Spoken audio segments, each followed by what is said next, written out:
नमस्कार। अतीत the past में आपका स्वागत है। ये एक नई शुरुआत है जिसमें हम जाएंगे इतिहास के उन उलझे रास्तों में जहां हमारे वर्तमान की नींव रखी जा रही थी। वहां तमाम कहानियां बिखरी हुई हैं। हम उनके पास भी जाएंगे और हम घूमेंगे बीते दौर की उन गलियों में जिनका आज भी हमारी संस्कृति से गहरा रिश्ता है।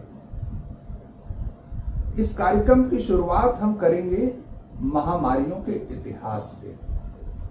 ये एक श्रृंखला होगी जिसके हर एपिसोड में हम इस पर चर्चा करेंगे कि किस तरह से हमारा समाज महामारियों को मात देता हुआ लगातार आगे बढ़ता गया।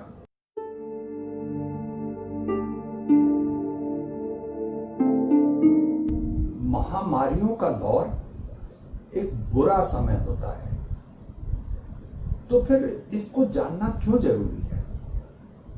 महामारियां दरअसल किसी स्वास्थ्य संबंधी आपदा का बड़े पैमाने पर फैल जाना भर नहीं होता। इसके साथ ही समाज की रोगों से लड़ने की शक्ति भी विकसित होती है। महामारियां हर कुछ साल बाद आती हैं, कभी कभी कुछ दशक बाद आती हैं, कई बार तो 1 या 2 सदी बाद आती हैं और वे समाज को बहुत बड़ी त्रासदी और थोड़ी सी हर्ड इम्यूनिटी देकर विदा हो जाती हैं। महामारियों का इतिहास दरअसल हमारी इम्यूनिटी के विकास का इतिहास भी है, इसीलिए इसको जानना जरूरी है।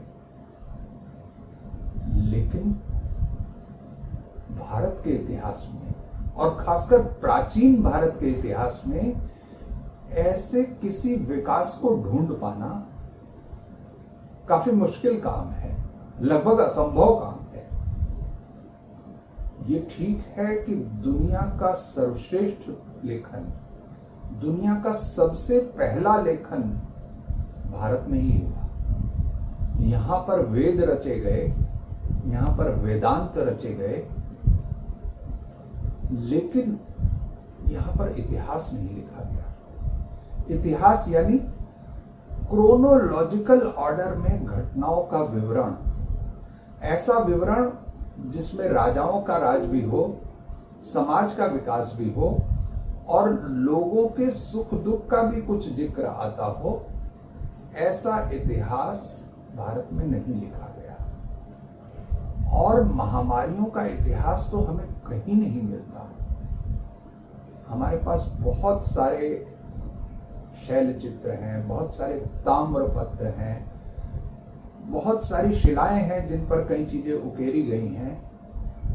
उनमें बहुत कुछ है, लेकिन महामारियां कहीं दर्ज नहीं है, जबकि बाकी दुनिया में ऐसा नहीं है। यह शिला चित्र प्राचीन मिस्र का है, यानी इजिप्ट का है। इस शिला चित्र में जो पुरुष दर्शाया गया है, साथ में एक महिला भी है, तो जो पुरुष दर्शाया गया है उसकी हाथ की लाठी और उसके पैर की पोजीशन से विशेषज्ञ इस निष्कर्ष पर पहुंचे कि इस व्यक्ति को पोलियो था। अब इस मम्मी को देखिए, लगभग 3500 साल पुरानी यह मम्मी जिस व्यक्ति की है उसे चेचक था।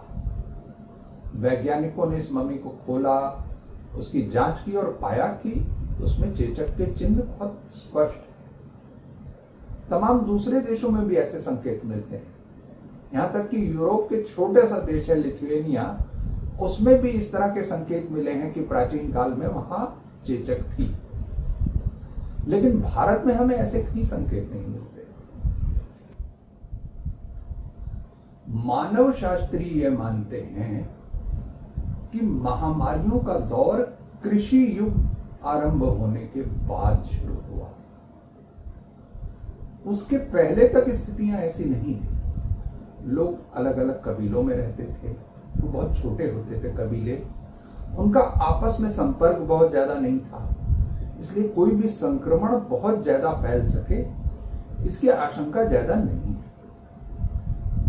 लेकिन जब लोग खेती बाड़ी करने लगे तो वो बड़े समाज के रूप में साथ साथ आकर रहने लगे। समाज का आकार बड़ा हो गया। फिर तरह तरह के पालतू पशु उनके साथ जुड़ गए, यानी पालतू पशु से मनुष्यों में होने वाले संक्रमण की आशंका भी बढ़ गई। लेकिन जब हम कृषि युग की बात करते हैं तो दुनिया के सबसे पहले कृषि समाज भारत में ही विकसित हुए। आप सिंधु घाटी की सभ्यता को देख लें, मोहनजोदड़ो, हड़प्पा, ये सब कृषि सभ्यताएं थी। 9000 साल से भी पहले ये विकसित हुई। 7000 साल पहले तो ये नष्ट हो गई। ये क्यों नष्ट हो गई? इसके बारे में तरह तरह की अवधारणाएं हैं। अलग अलग विशेषज्ञ के अलग अलग मत हैं। लेकिन उसमें एक अवधारणा ये है कि ये सभ्यताएं इसलिए नष्ट हो गई क्योंकि वो किसी महामारी का शिकार बन गई थी। अगर ये सच है तो वो महामारी कौन सी थी? वो कब आई, कैसे आई, हम कुछ नहीं जानते। भारत में महामारियां और उनके भयानक नतीजे लगभग 2500 साल पहले दर्ज हुए। आयुर्वेद के प्रकांड पंडित महर्षि चरक ने सबसे पहले इनका जिक्र अपनी पुस्तक चरक संहिता में किया। दुनिया के तमाम प्राचीन ग्रंथों की तरह चरक संहिता भी एक ऐसी पुस्तक है जिसमें पूरा लेखन प्रश्न और उत्तर शैली में है।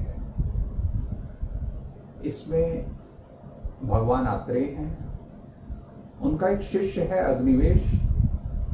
अग्निवेश भगवान आत्रेय से किसी व्याधि के बारे में, किसी रोग के बारे में, उसके उपचार के बारे में, उसकी दवा के बारे में प्रश्न पूछता है और भगवान आत्रेय उसका उत्तर देते हैं। पूरी किताब इसी प्रश्न और उत्तर शैली में है। ये जो प्रश्न उत्तर शैली है, यही इस पुस्तक की खूबी भी है और खूबसूरती भी है। इस ग्रंथ के पहले खंड में एक अध्याय है, जनपद उद्ध्वंसनी विमानम, यानी इसमें ऐसे रोगों का वर्णन है जो पूरे के पूरे जनपद का नाश कर देते थे, यानी महामारी। चरक संहिता में भगवान आत्रेय जब ऐसे रोगों के बारे में बताते हैं तो उनका शिष्य अग्निवेश उनसे पूछता है कि अनेक देशों में अनेक लोगों को इस तरह के रोग अचानक क्यों हो जाते हैं? भगवान आत्रेय उसका विस्तार से जवाब देते हैं, जो संक्षेप में इस तरह से कहा जा सकता है कि ऐसे रोग तब होते हैं जब प्रकृति में, यानी जल, वायु, देश और काल में विकार उत्पन्न होता है। अब ये बहुत महत्वपूर्ण जवाब है। अगर हम 1 सदी पहले जाएं तो पूरी दुनिया में मान्यता ये थी, धारणा ये थी कि महामारियां दैवी आपदा होती हैं, दैवी आपदा का परिणाम होती हैं। लेकिन यहां पर हमारा एक प्राचीन आयुर्वेदाचार्य ये मान रहा है कि ये महामारियां प्रकृति के असंतुलन का नतीजा है। चरक संहिता से हमें ये तो पता चल जाता है कि बड़े पैमाने पर विनाश करने वाली महामारियां प्राचीन काल से ही भारत से जुड़ी हुई थी। लेकिन ये महामारियां कौन सी थी, ये महामारियां कब आई, कब चली गई, इनसे कितना नुकसान हुआ, इस बारे में हमें कुछ नहीं पता चलता। वैसे ये महर्षि चरक का काम भी नहीं था। वो आयुर्वेदाचार्य थे। वो पूरे देश में, पूरी दुनिया में घूमे, लोगों की व्याधियों का पता किया, उनके उपचार को ढूंढा, उनके लिए जड़ी बूटियां, तमाम दवाओं को ढूंढा, उनकी खोज की, उनको दर्ज किया और एक ग्रंथ के रूप में चरक संहिता हमें दे दिया। कौन सी बीमारी कब आई, कब चली गई, उससे कितना नुकसान हुआ, यह बताना तो इतिहासकारों का काम था। लेकिन हमारे यहां इतिहास लेखन या ऐसे इतिहास लेखन की जरूरत ही नहीं समझी गई। अतीत, द पास्ट के इस एपिसोड में बस इतना ही। अगले एपिसोड से हम चर्चा शुरू करेंगे भारत को सबसे ज्यादा परेशान करने वाली महामारियों की और उन्हें मात देने के प्रयासों की। विदा लेने से पहले एक अनुरोध, अगर आपको हमारा यह कार्यक्रम पसंद आया हो तो YouTube पर हमारे चैनल को सब्सक्राइब करें। सब्सक्राइब के साथ ही एक बेल आइकॉन है, उसको भी क्लिक कर दें, तो आपको हमारे हर वीडियो की, हर नए वीडियो की सूचना समय रहते मिल जाएगी। इसके अलावा हमारा फेसबुक पेज है, आप उसे भी लाइक कर सकते हैं। आपसे अगली मुलाकात बहुत जल्द होगी। तब तक के लिए नमस्कार।